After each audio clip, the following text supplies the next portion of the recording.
Comentário expositivo do Novo Testamento. Apocalipse capítulo 12, versículo 17. E o dragão irou-se contra a mulher, e foi fazer guerra ao remanescente da sua semente, os que guardam os mandamentos de Deus, e têm o testemunho de Jesus Cristo. E o dragão. Este dragão é apenas mais um adjetivo que caracteriza o adversário de Deus e dos filhos dos homens, também chamado no começo deste mesmo capítulo de grande dragão vermelho. Todavia, é a mesma antiga serpente, aquela que se manifestou por meio de uma cobra para enganar a Eva e também a Adão. Entre os judeus, sempre foi conhecido como sendo Satanás, o antigo Lúcifer, que se transformou em inimigo de Deus, mas que também é o diabo, enganador e acusador. De acordo com a mitologia antiga, este dragão era pintado em gravuras como sendo uma serpente ardendo em fogo, o que caracteriza bem a personagem do diabo, ele que está preso no abismo, mas que se manifestará nos fins dos tempos como adversário do reino de Deus e inimigo do povo de Deus. IROUC.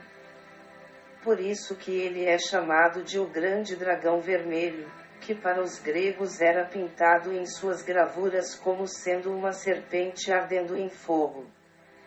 A ira já faz parte de sua essência, pelo fato de que o diabo sempre está revoltado contra Deus, as suas criaturas e contra o governo do Criador de todas as coisas.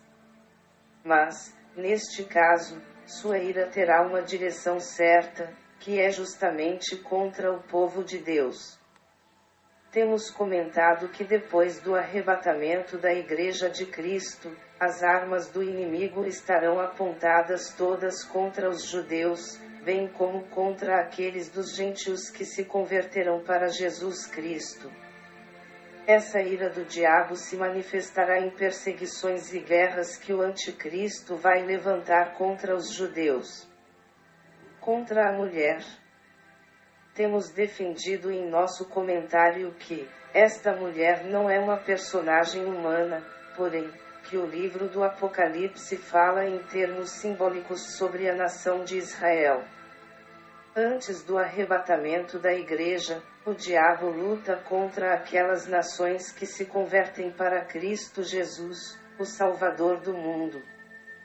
Mas, depois do arrebatamento, o adversário concentrará suas guerras contra Israel, o povo de Deus, a nação escolhida do Senhor. Principalmente durante o governo do Anticristo, muitas nações do planeta Terra se unirão ao homem do pecado, ao filho da perdição, com o claro objetivo de tentarem destruir o povo de Deus, que neste tempo do fim será a nação de Israel. E foi fazer guerra.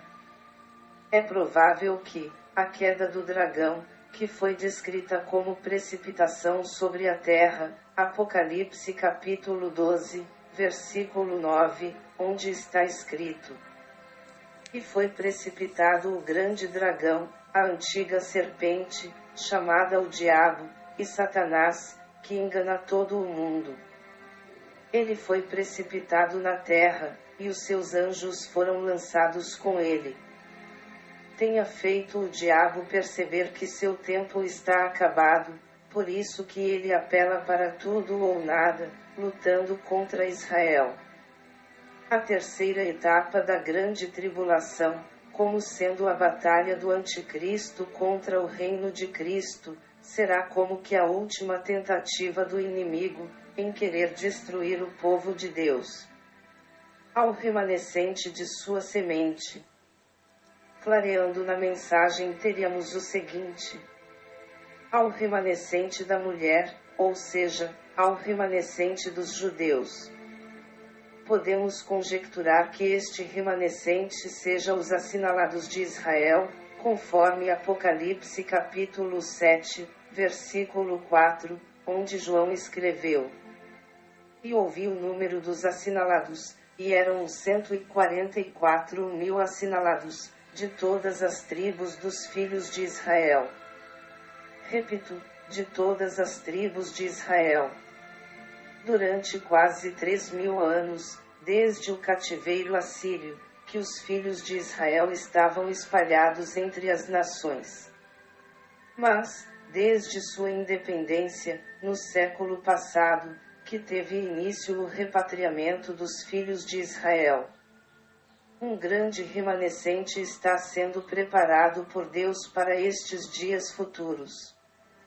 Os que guardam os mandamentos de Deus. Esta frase utilizada pelo vidente João é muito reveladora, porque nos dá a oportunidade de afirmar que, depois do arrebatamento da Igreja, a graça de Deus estará voltada para os judeus. Com isso, o judaísmo será evidenciado nos últimos dias. Não o mesmo judaísmo da lei de Moisés, mas sim, o judaísmo reformado, como Jesus veio e tentou implantar em seus dias. É provável que se tenha uma religião judaico-cristã, em novos moldes operantes neste período previsto. Desde que os judeus rejeitaram ao seu Messias, Jesus Cristo, que Israel foi rejeitado por Deus. Mas depois da dispensação da graça para os gentios, Israel se voltará para a presença de Deus. E tem o testemunho de Jesus Cristo. Neste ponto, também temos o privilégio de esclarecer que, até o arrebatamento da Igreja, a porta da graça permanecerá aberta para os gentios. Mas depois do arrebatamento da Igreja, os gentios serão salvos, porém, por meio do martírio. Já no que diz respeito a Israel, depois do arrebatamento da Igreja, muitos dos judeus se converterão a Cristo o aceitando como o Messias. Aquele mesmo Jesus que foi rejeitado pelos judeus, será o Salvador do povo de Israel, porque Jesus voltará nos fins dos tempos para socorrer os judeus. Por isso que Paulo afirma em sua carta aos Romanos que todo o Israel será salvo. Para os judeus, ter o testemunho de Jesus é aceitá-lo como sendo o Messias enviado e ungido de Deus Pai. Comentário expositivo do Novo Testamento. Autor, Evangelista, Francisco Amâncio.